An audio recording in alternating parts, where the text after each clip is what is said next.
Middle ഈസ്റ്റിൻ്റെയും പേർഷ്യയുടെയും രാഷ്ട്രീയ സാഹചര്യങ്ങളും അവസ്ഥകളും വല്ലാത്ത രീതിയിൽ മാറുന്നു. ഇത് കൃത്യമായി മനസ്സിലാക്കിയ രാജ്യമാണ് അമേരിക്ക. അതുകൊണ്ട് സർവ്വ മേഖലയിലും തങ്ങൾക്ക് പിന്തുണ ലഭിക്കാവുന്ന തരത്തിൽ, അല്ലെങ്കിൽ തങ്ങൾക്ക് പിന്തുണ ലഭിക്കണം എന്ന് പറഞ്ഞുകൊണ്ട് വ്യത്യസ്തമായിരിക്കുന്ന രാജ്യങ്ങളിലേക്ക് അമേരിക്ക പ്രതിനിധികളെ അയച്ചുകൊണ്ടിരിക്കുകയാണ്. ഇത് ജോർജ് ബുഷിൻ്റെ കാലത്ത്, അതായത് ഇറാഖ് യുദ്ധം ഉണ്ടായിരുന്ന സമയത്തും സമാനമായിരിക്കുന്ന സാഹചര്യങ്ങൾ ഉണ്ടായിട്ടുണ്ട്. അതായത് പിന്തുണ തേടി ലോക രാജ്യങ്ങളെ സമീപിക്കുക എന്നുള്ളത്. ആ പ്രവർത്തനങ്ങൾ ഇപ്പോൾ നടക്കുന്നു. അഥവാ ഇറാൻ ഒരു സാമ്രാജ്യമായിട്ട് മാറുകയാണ്. അമേരിക്കയ്ക്ക് ബദലായിരിക്കുന്ന ഒരു ബദൽ സംവിധാനം. ആ ചേരിയിലേക്ക് അംഗത്വമെടുക്കാൻ വേണ്ടി ലോകരാജ്യത്തിലെ വ്യത്യസ്ത രാഷ്ട്രങ്ങൾ തിക്കും തിരക്കും കൂട്ടുന്നു എന്ന തരത്തിലുള്ള റിപ്പോർട്ടുകളൊക്കെ ഇപ്പോൾ പുറത്തു വരികയാണ്. യുദ്ധം എന്ന് പറയുന്നത് അതിൻ്റെ 100% യുദ്ധവുമായിട്ട് ബന്ധപ്പെട്ട ദുരന്തവും വിഷയങ്ങളും പ്രശ്നങ്ങളും അതിൻ്റെ രാഷ്ട്രീയപരമായിരിക്കുന്ന മാനങ്ങളും കൃത്യമായ രീതിയിൽ ലോകം ഒരിക്കലും അറിയില്ല. കുറഞ്ഞ ഭാഗങ്ങൾ മാത്രം, റിപ്പോർട്ട് ചെയ്യുന്ന കാര്യങ്ങൾ മാത്രമേ നമ്മൾക്കും അറിയാൻ വേണ്ടി സാധിക്കൂ.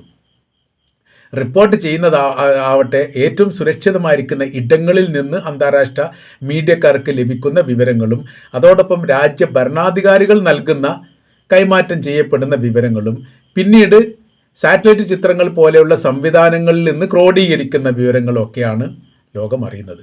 ആന്തരികമായി നടക്കുന്ന പല കാര്യങ്ങളും, ഒരു മിസൈൽ ഒരു രാജ്യത്തേക്ക് ആക്രമണം നടത്തി കഴിഞ്ഞാൽ, എന്ന് വെച്ചാൽ ഇറാൻ ഇപ്പോൾ അമേരിക്കക്ക് നേരെ ഒരു ആക്രമണം നടത്തി മിഡിൽ ഈസ്റ്റ് കേന്ദ്രീകരിച്ചുകൊണ്ട് അവിടെ നാശങ്ങളും നഷ്ടങ്ങളും ഒരിക്കൽ പോലും അമേരിക്ക അത് അംഗീകരിക്കില്ല, സ്ഥിരീകരിക്കില്ല.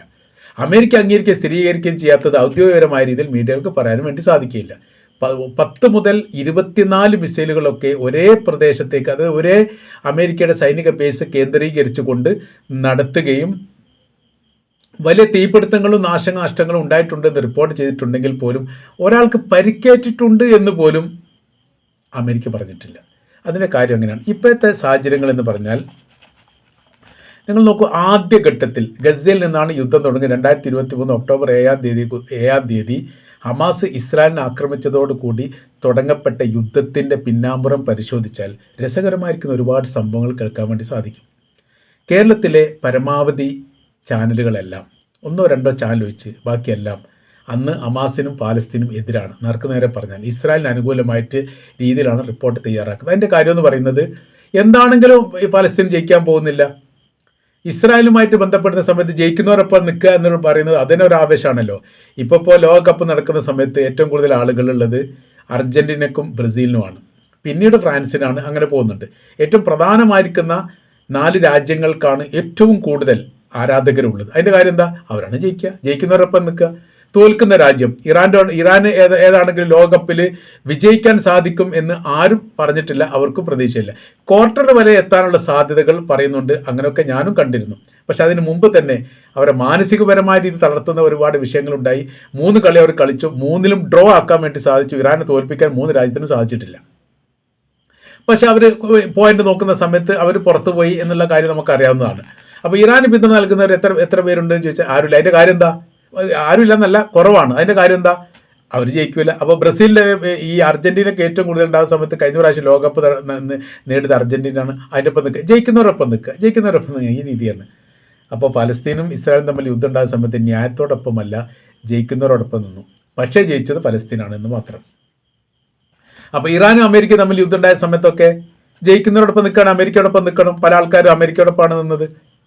വളരെ അപൂർവമായിട്ട് ജനൻ TV പോലെയുള്ള ആ TVകളൊക്കെയാണ് കാര്യമായിട്ട് ഇസ്രായേലിനെ പിന്തുണച്ചുകൊണ്ട് എഴുതിയത്. പിന്നീട് അവർക്ക് എഴുത്തൊക്കെ ക്ഷീണിച്ചു പോയി. ഇതിന് ശ്രദ്ധയോട് കൂട്ടി നോക്കിയാൽ ഈ ഒരു കാലത്ത്, അതായത് ഫലസ്തീനും ഇസ്രായേലും തമ്മിൽ 2023 ശേഷം നടന്നിരിക്കുന്ന സംഘർഷവുമായിട്ട് ബന്ധപ്പെട്ടതിന് ശേഷം പള്ളിയിൽ അച്ഛന്മാർ, ക്രിസ്ത്യൻ മിഷണറിമാർ, അതിൻ്റെ സംവിധാനങ്ങളെല്ലാം ബൈബിൾ കഥകൾ ഇങ്ങോട്ട് നിർത്തി വെച്ചിട്ട് അതിനോടനുബന്ധമായ രീതിയിൽ ഇസ്രായേലിന് 100% പിന്തുണ നൽകുകയും യേശു ക്രിസ്തു വന്നതും മറ്റൊരു വന്നതും ഇങ്ങോട്ട് വന്നതും ചെങ്കടലുമായിട്ട് ബന്ധപ്പെട്ടതും പിന്നീട് ഈ രാഷ്ട്രീയ വിഷയങ്ങൾ ഉണ്ടാകും, അതിലേക്ക് ഇവരിടപെടും, ഗസ പോകും, പിന്നീട് ഇറാൻ വരും, മറ്റൊരു എല്ലാം അടിച്ച് തിമർത്തിട്ട് ഈ ഇസ്രായേൽ വലിയ രീതിയിൽ ദൈവപുത്രന്മാർ അല്ലെങ്കിൽ ദൈവത്തിൻ്റെ സ്വന്തം ആളുകളെ അതിജീവിക്കും എന്നൊക്കെ ഈ തിരക്കഥ പറയുന്ന പോലെ ബൈബിൾ കഥകൾ എടുത്തുകഴിഞ്ഞിട്ട് വായിച്ച് ജനൻ TV പോലും ബൈബിൾ കഥകൾ പറയുന്നത്. അതിൻ്റെ അവതരിപ്പിക്കുന്ന ഒരുത്തന് ഇതിന് മുമ്പ് പറയപ്പെട്ടിട്ടുണ്ട്. ഞാനിപ്പോൾ ഈ ബൈബിൾ പരിശോധിക്കുകയാണ്, അതിൽ യാഥാർത്ഥ്യങ്ങളുണ്ട്.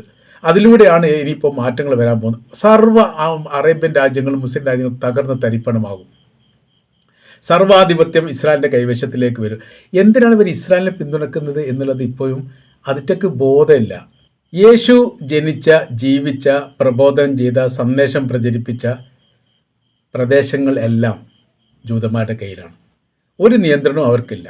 ആ നിയന്ത്രണവുമായിട്ട് ബന്ധപ്പെട്ട കാര്യത്തിലേക്ക് അവർക്ക് പ്രവേശിക്കണം പോലെ യേശു ജനിച്ച പ്രദേശത്തേക്ക് മറ്റു രാജ്യത്തിലെ ക്രിസ്ത്യാനികൾക്ക് പ്രവേശിക്കണമെങ്കിൽ ഇസ്രായേലിൻ്റെ വിസ കിട്ടണം. എങ്കിൽ മാത്രമേ, അവരുടെ അനുമതി ഉണ്ടെങ്കിൽ മാത്രമേ പറ്റൂ. ഗസയിലേക്കാണെങ്കിൽ പോലും അങ്ങനെ പറ്റൂ. ചരിത്രപരമായ രീതിയിൽ യേശുവിൻ്റെ കാലത്ത് നിർമ്മിക്കപ്പെട്ട ചർച്ചുകൾ ഉള്ള സ്ഥലമാണ് ഗസ എന്ന് പറയുന്നത്. 2 അവർ തകർത്തിട്ടുണ്ട്, ബാക്കി ഒന്നും കൂടി ഇപ്പോൾ അവിടെ ശേഷിക്കുന്നുണ്ട് എന്നാണ് പറയുന്നത്. ഇതെല്ലാം ബൈബിളിൻ്റെ അടിസ്ഥാനത്തിൽ അവർ പറയുന്ന സമയത്ത് വലിയ പിന്തുണ നൽകുന്നത്. യേശുക്രിസ്തുവിനെ യഥാർത്ഥത്തിൽ ഈ ജൂതന്മാർ അംഗീകരിക്കുന്നില്ല, ഒരു തരത്തിലും അംഗീകരിക്കുന്നില്ല, ശത്രുവായിട്ടാണ് കാണുന്നത്. പിന്നെയെങ്കിലും കുറച്ചുകൂടി മമത ഉള്ളത് മുസ്ലിങ്ങളോടാണ്. അതാണ് അതിൻ്റെ പ്രത്യേകത. അവർക്ക് ചില കാര്യത്തിലൊക്കെ മുസ്ലിങ്ങളെ ഫോളോ ചെയ്യുന്നത്, ഈ സുന്നത്ത് കർമ്മം നടത്തുന്നത്, മുസ്ലിങ്ങൾ സുന്നത്ത് കർമ്മം നടത്താറുണ്ട്, അതവരും ചെയ്യാറുണ്ട്. ഈ ക്രിസ്ത്യാനികൾ ചെയ്യാറുണ്ടോ? ചെയ്യാറില്ല. മറ്റേതെങ്കിലും മതസ്ഥർ ചെയ്യാറുണ്ടോ? ചെയ്യാറില്ല. ചില ആരാധനാകർമ്മവുമായിട്ട് ബന്ധപ്പെട്ട കാര്യം മുസ്ലിങ്ങൾ ഫോളോ ചെയ്യുന്നവരാണ് ഈ ജൂതന്മാർ. അവരൊരിക്കലും ഇസ്രായേലിനെ ക്രിസ്ത്യാനികൾ അംഗീകരിക്കുന്നില്ല. ആ ക്രിസ്ത്യാനികളാണ് എന്ത് ചെയ്യുന്നത്? യഥാർത്ഥത്തിൽ യേശു ക്രിസ്തു കുരിശിൽ തറക്കപ്പെട്ടു എന്ന് പറഞ്ഞാൽ ജൂതന്മാർ ഒറ്റുകൊടുത്താണല്ലോ. അവരുടെ വിശ്വാസം ശരിയാണെങ്കിൽ, അവരുടെ വിശ്വാസപ്രകാരം അവർക്ക് പ്രബലമായിരിക്കുന്ന വിശ്വാസികൾ പറയുന്നത് യേശുവിനെ ജൂതന്മാരെ ഒറ്റുകൊടുക്കുന്നു, കുരിശിൽ തറച്ചു, അങ്ങനെ കുരിശിൽ തറച്ചതിന് ശേഷം കൊല്ലപ്പെട്ടു എന്നുള്ളതാണ്. പിന്നീട് അടക്കം ചെയ്തതിന് ശേഷം ഉയർത്തെഴുന്നേൽപ്പുമായിട്ട് ബന്ധപ്പെട്ട കാര്യങ്ങൾ പറയുന്നു. മറ്റു ക്രിസ്ത്യാനികളെ വേറൊരു വിഭാഗം പറയുന്നത് കൊന്നിട്ടില്ല, മരണപ്പെട്ടതാണ്, പിന്നീട് അടക്കം ചെയ്ത സമയത്ത് പിന്നീട് യേശുവിനെ കാണാതായി എന്നുള്ളതാണ്. ഇസ്ലാം പറയുന്നത് എന്താ? കൊല്ലാനോ കുരിശ് തറക്കാനോ അതുമായിട്ടുള്ള ഒരു പ്രവൃത്തിക്കും ശത്രുവിന് വിട്ടുകൊടുത്തിട്ടില്ല. ജീവനോടെ തന്നെ ഉയർത്തിയിട്ടുണ്ട് ആകാശത്തേക്ക്, ഇപ്പോഴും ജീവിച്ചിരിക്കുന്നുണ്ട്. അതാണ് മുസ്ലിങ്ങളുടെ വിശ്വാസം. അപ്പോൾ ഏറ്റവും കൂടുതൽ അതിനെ മനോഹരമായിരിക്കുന്ന ഒരു രീതിയായിട്ട് വിശ്വസിക്കപ്പെടുന്നത് മുസ്ലിങ്ങളാണ്. അപ്പോൾ കൊന്നിട്ടുണ്ടെങ്കിൽ, അവരുടെ ക്രിസ്ത്യാനികളെ ഈ വിശ്വാസപ്രകാരം കൊന്നിട്ടുണ്ടെങ്കിൽ അത് കൊന്നത് മുസ്ലിങ്ങളല്ല, ഒറ്റുകൊടുത്തത് മുസ്ലിങ്ങൾ, എല്ലാം ജൂതന്മാരാണ്. എന്നിട്ട് ആ ജൂത വിഭാഗത്തിന് പിന്തുണ നൽകിയിട്ട് പാലസ്തീനിലെ മുസ്ലിങ്ങളെയും മറ്റു ലോക മുസ്ലിങ്ങളെയും ശത്രുവായിട്ട് കണ്ടിട്ടാണ് ഈ പള്ളിയിലച്ചന്മാരടക്കമുള്ള വലിയൊരു വിഭാഗം ക്രിസ്ത്യാനിറ്റികൾ ബൈബിൾ നൂർത്തി വെച്ച് ആ കഥകൾ വായിച്ചു കൊണ്ട്, കഥകൾ മെനഞ്ഞുകൊണ്ടിട്ട് വീഡിയോ ചെയ്യുന്നു. ഒരുപാട് വീഡിയോകൾ ഞാൻ ഒരുപാട് വീഡിയോ കണ്ടിട്ടുണ്ട്. അച്ഛന്മാരൊക്കെ എന്ത് ആവേശത്തിലാണ് പറയുന്നത്, ബൈബിളിലെ ഇത്രാം പേജിൽ ഇന്ന രീതിയിൽ പറയുന്നുണ്ട്, അവർ ഇറങ്ങി വരുന്നുണ്ട്, ദൈവത്തിൻ്റെ പുത്രരെ ആക്രമിക്കാൻ വേണ്ടിയിട്ട് വളഞ്ഞു നിൽക്കും, അവർ ഒറ്റക്ക് പോരാടും, ലോകത്തോട് ഒറ്റക്ക് പോരാടും, അതിജീവിക്കും. എന്ത് അതിജീവനാണുള്ളത്? നിലനിൽപ്പിന് വേണ്ടി പ്രയാസപ്പെടുക. അമേരിക്കയും കൂടി കൈവിട്ടതോട് കൂടി കഴിഞ്ഞിട്ട് അവർ അടിത്തറ പോലും വിളകി പോകുന്ന രീതിയിലാണ് ഈ ബൈബിൾ കഥകളും ബൈബിളും അച്ഛന്മാരൊക്കെ ഇപ്പോൾ എവിടെയാണ്? ജനൻ ടി വി അടക്കമുള്ള ABC ഈ ചാനൽ അടക്കമുള്ളവർ ഇപ്പോൾ എന്താണ് പറയേണ്ടത് എന്ന് അറിയാത്ത ഒരു അത്ഭുതമാണ് നടക്കുന്നത്. ബൈബിളിൽ എവിടെയും ഇറാൻ്റെ പേര് പരാമർശിച്ചിട്ടില്ല. ആ ഇറാനാണ് ജൂതന്മാരെ അടിച്ചൊതുക്കിക്കൊണ്ടിരിക്കുന്നത്. ആ ജൂതന്മാർക്ക് വേണ്ടി സംസാരിക്കാൻ വേണ്ടി ഇപ്പോൾ അമേരിക്കക്ക് പോലും ഭയമുള്ള തരത്തിലേക്ക് ഇറാൻ്റെ സംവിധാന കാര്യങ്ങൾ മാറിയിട്ടുണ്ട് എന്ന് പറഞ്ഞാൽ അത് നിസ്സാര കാര്യമൊന്നുമല്ല, വളരെ ഗൗരവമുള്ള കാര്യമാണ്. ബൈബിളിലെവിടെ അങ്ങനെ കഥകളെന്ന് പറയാം. പലസ്തീൻ്റെ പേര് ബൈബിളിലുണ്ടോ? ഇല്ല. ഇറാൻ്റെ പേരുണ്ടോ? ജൂതന്മാർ ഈ ഇസ്രായേലിൻ്റെ പേര് ഇഷ്ടം പോലെ ഉണ്ട്. അത് ഖുർആനിൽ ഇഷ്ടം പോലെ പറഞ്ഞിട്ടുണ്ട്, പല ഭാഗങ്ങളിലായിട്ട് പറഞ്ഞിട്ടുണ്ട് ഇസ്രായേലിൻ്റെ പേര്. ഇത് രണ്ടും ഇല്ല. ഈ രണ്ടും ഇല്ലാത്ത വിഭാഗമാണ് ഇപ്പോൾ ഇങ്ങനെ അടിച്ചു പൊളിച്ചുകൊണ്ടിരിക്കുന്നത്. ഈ ജൂതന്മാരെ മഹത്വവൽക്കരിച്ചുകൊണ്ട് ലോകത്തിലെ ഏറ്റവും വിശുദ്ധരായിരിക്കുന്ന ആളുകളാണ്, ദൈവത്തിൻ്റെ ആളുകളാണ്. ഈ ഇസ്രായേലിൻ്റെ പ്രധാനമന്ത്രി ബെഞ്ചമിൻ നെതന്യാഹു തന്നെ പറഞ്ഞിരിക്കുന്നത്, അത് UN സഭയിൽ പറഞ്ഞിരിക്കുന്ന കാര്യം, എന്നെ ദൈവം നിയോഗിച്ചതാണ് അവിടെ ഇസ്രായേൽ സാമ്രാജ്യം ഉണ്ടാക്കാൻ വേണ്ടിയിട്ട്, വിശാലമാക്കപ്പെട്ട ഇസ്രായേലിൻ്റെ സംവിധാന കാര്യങ്ങൾ ഉണ്ടാക്കാൻ ലെബനാൻ പോകണം, സിറിയ പോകണം, ഈജിപ്ത് പോകണം, സൗദി അറേബ്യയുടെ പകുതി ഭാഗം അടക്കം തകർത്തിട്ട് തങ്ങൾ അത് സൃഷ്ടിക്കപ്പെടും എന്ന് പറഞ്ഞ ആ ഇസ്രായേൽ പ്രധാനമന്ത്രി നെതന്യാഹുവിനും ആ രാജ്യവും ഇപ്പം നിലനിൽപ്പിന് വേണ്ടി പ്രയാസപ്പെടുകയാണ്. അപ്പോൾ ഇപ്പോഴത്തെ രാഷ്ട്രീയ അവസ്ഥകൾ നമ്മൾ പരിശോധിക്കുന്ന സമയത്ത് ലോകരാജ്യങ്ങളിൽ ഇതുവരെ ആർക്കും കണക്ക് കൂട്ടാൻ പറ്റാത്തതും മനസ്സിലാകാൻ പറ്റാത്തതുമായിരിക്കുന്ന രാഷ്ട്രീയ സ്ഥിതികളാണ് ഇറാൻ്റെ ഭാഗത്തുനിന്നുണ്ടായിരിക്കുന്നത്. ഏറെക്കുറെ ഇറാനെ പരാജയപ്പെടുത്താൻ സാധിക്കില്ലെന്ന് ലോകരാജ്യങ്ങൾക്ക് മനസ്സിലായിട്ടുണ്ട്. ഇപ്പോൾ ഫ്രാൻസ് തന്നെ ഹോർമുസ് കടലുമായിട്ട് ബന്ധപ്പെട്ട് ഇടപെടാൻ കപ്പലിനെ അയക്കാൻ തീരുമാനിക്കുകയോ കപ്പൽ പുറപ്പെടുകയോ ചെയ്തിരുന്നു. ഇറാൻ വലിയൊരു വാണിംഗ് നൽകിയിട്ടുണ്ട്.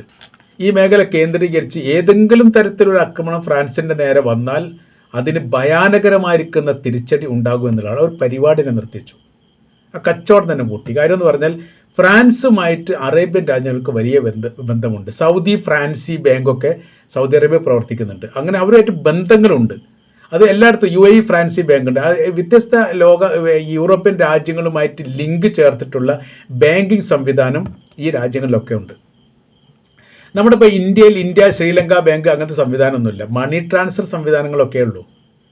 പക്ഷേ അവിടെ അങ്ങനെയല്ല. അറേബ്യൻ രാജ്യങ്ങളിൽ ഉടനീളം American Saudi bank, American Samba bank എന്നൊക്കെ പറഞ്ഞിട്ട് അങ്ങനെ എല്ലാ രാജ്യങ്ങളുമായിട്ട് ലിങ്ക്. അത് ബാങ്കിങ് സംവിധാനത്തിൽ മാത്രമല്ല, അവരുടെ നയതന്ത്ര ബന്ധത്തിലും അതോടൊപ്പം തന്നെ ബിസിനസ് ബന്ധത്തിലൊക്കെ ഉണ്ട്. ലോകത്തിലെ വ്യത്യസ്ത രാജ്യങ്ങൾ, പ്രത്യേകിച്ച് യൂറോപ്യൻ രാജ്യങ്ങൾ വലിയ രീതിയിൽ മുതൽ മുടക്ക് UAEയിലൊക്കെ ബിസിനസ്സുമായിട്ട് ബന്ധപ്പെട്ടും റിയൽ എസ്റ്റേറ്റ് ആയിട്ട് ബന്ധപ്പെട്ടും സ്റ്റാർ ഹോട്ടലുമായിട്ട് ബന്ധപ്പെട്ടും നടത്തിയിട്ടുണ്ട്.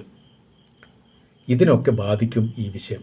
ഫ്രാൻസ് പതുക്കെ ബുദ്ധിപരമായ രീതിയിൽ പതുക്കെ അങ്ങോട്ട് പിൻവലിഞ്ഞു. അവർ ആ പരിപാടിക്ക് നിന്നിട്ടില്ല. ലോകം പേടിക്കുന്നു ഇറാനെ. അവരുടെ കയ്യിലുണ്ടാവുന്ന ഉള്ള ആയുധത്തെക്കുറിച്ച് കൃത്യമായ രീതിയിൽ അവർക്ക് ലോകത്തിന് ഒരു വിവരവുമില്ല. അതാണ് പ്രധാനമായിരിക്കുന്ന വിഷയം. ഇപ്പോൾ പുതിയൊരു ചേരി സൃഷ്ടിക്കുകയാണ് ഇറാൻ ചെയ്യുന്നത്. ആ ചേരിയിലേക്ക് ലോക രാജ്യങ്ങളെ, വ്യത്യസ്ത രാജ്യങ്ങളെ ചേർത്ത് പിടിക്കുന്നു. അഥവാ ലോകത്ത് നമ്മുടെ 1948, 47 ആ കാലത്ത് ഇന്ത്യയുടെ സ്വാതന്ത്ര്യ സമര ആ കാലഘട്ടത്തിലൊക്കെ നോക്കുന്ന സമയത്ത് 2 ചേരിയാണ് ഉണ്ടായിരുന്നു. ഒന്ന് അമേരിക്ക, ഒന്ന് സോവിയറ്റ് യൂണിയൻ, 2 ചേരി. ഇന്ത്യ ചേരാൻ നയത്തിലായിരുന്നു ഉണ്ടായിരുന്നത്. 2 ചേരിയിലും പെടാത്ത രീതിയിൽ മധ്യസ്ഥയിൽ നിന്നിട്ടുണ്ടെങ്കിൽ പോലും സോവിയറ്റ് യൂണിയനോടായിരുന്നു നെഹ്റുവിനൊക്കെ കൂടുതൽ താല്പര്യം. ഇന്ദിരാഗാന്ധിയുടെ കാലത്തൊക്കെ അങ്ങനെയാണുള്ളത്. അപ്പോൾ അവരുമായിട്ട് കുറച്ചും കൂടി നല്ല ഒരു ബന്ധം ഉണ്ടായിരുന്നു. അമേരിക്കയായിട്ട് ബന്ധത്തിന് കുറവൊന്നുമില്ലെങ്കിൽ പോലും അപേക്ഷിച്ച് സോവിയറ്റ് യൂണിയനോടായിരുന്നു. അങ്ങനെ ലോകം പരമാവധി 2 ചേരികളിലേക്ക് ചേർന്ന് നിന്നു. കമ്മ്യൂണിസ്റ്റ് രാജ്യങ്ങളും ഇടതുപക്ഷ ചിന്താഗതിക്കാരും പരമാവധി ആ മേഖലയിലുള്ളവരെല്ലാം സോവിയറ്റ് യൂണിയനോടൊപ്പം നിന്നു. അതോടൊപ്പം തന്നെ അറേബ്യൻ രാജ്യങ്ങൾ, ഈ മിഡിൽ ഈസ്റ്റ് കേന്ദ്രീകരിച്ചുള്ള രാജ്യങ്ങളൊക്കെ അമേരിക്കയോടൊപ്പം നിന്നു. സുരക്ഷയായിട്ട് ബന്ധപ്പെട്ട കാര്യങ്ങളൊക്കെയാണ് എന്നാണ് പറയപ്പെടുന്നത്. ആ സമയത്ത് ഇറാൻ സോവിയറ്റ് യൂണിയനോടൊപ്പം ചേർന്ന് നിന്ന രാജ്യമാണ്. അപ്പോൾ ഇപ്പോഴത്തെ സ്ഥിതി നോക്കുന്ന സമയത്ത് അവരെന്ത് ചെയ്തിട്ടുണ്ട്? ഏറെക്കുറെ ഉക്രൈനുമായിട്ട് ബന്ധപ്പെട്ട യുദ്ധത്തിൽ റഷ്യക്ക് ക്ഷീണം തന്നെയാണ് എന്ത് പറഞ്ഞാലും. ചൈന ഇപ്പോൾ യുദ്ധത്തിലൊന്നുമില്ല, ഇറാനെ സഹായിച്ചുകൊണ്ടിരിക്കുന്നു എന്നല്ലാതെ. യുദ്ധം എത്രത്തോളം ഉണ്ട്, അമേരിക്ക എത്രത്തോളം ഉണ്ട്, ഇസ്രായേൽ എത്രത്തോളം ഉണ്ട്, കൃത്യമായ രീതിയിൽ ഇറാന് മനസ്സിലായി. അതുകൊണ്ട് ഇറാനെ സംബന്ധിച്ചിടത്തോളം അവർക്കൊരു പ്രശ്നമില്ല. ഈ തരത്തിലാണ് കാര്യങ്ങൾ പോകുന്നത്. ലോക ഭീമൻ രാജ്യങ്ങളോട് ഒറ്റക്ക് പോരാടി മറ്റ് രാജ്യങ്ങളുടെ സുരക്ഷ ഉറപ്പാക്കാൻ മാത്രം ഇറാൻ എന്ന് പറയുന്ന രാജ്യം ശക്തമാണെന്ന് ലോകം വിശ്വസിക്കുന്നു. അതുകൊണ്ട് എന്ത് ചെയ്യുന്നുണ്ട്?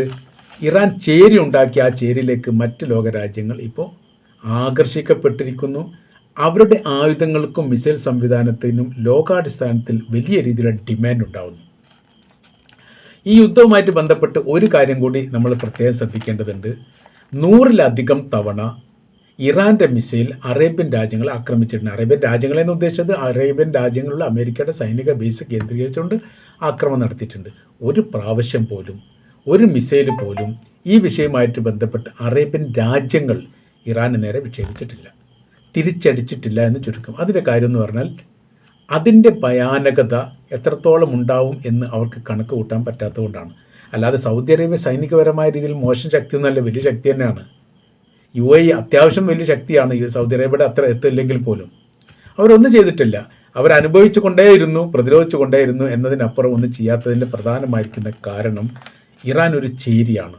ആ ചേരി പക്ഷത്തേക്ക് അവരുടെ സുരക്ഷയുമായിട്ട് ബന്ധപ്പെട്ട് അല്ലെങ്കിൽ അറേബ്യൻ രാജ്യങ്ങളുടെ സുരക്ഷയുമായിട്ട് ബന്ധപ്പെട്ട് ഇപ്പോൾ ഒരു ഏകോപനം ഉണ്ടായിരിക്കുന്നു എന്നാണ് നമ്മൾക്ക് മനസ്സിലാക്കാൻ വേണ്ടിയിട്ട് സാധിക്കുന്നത്.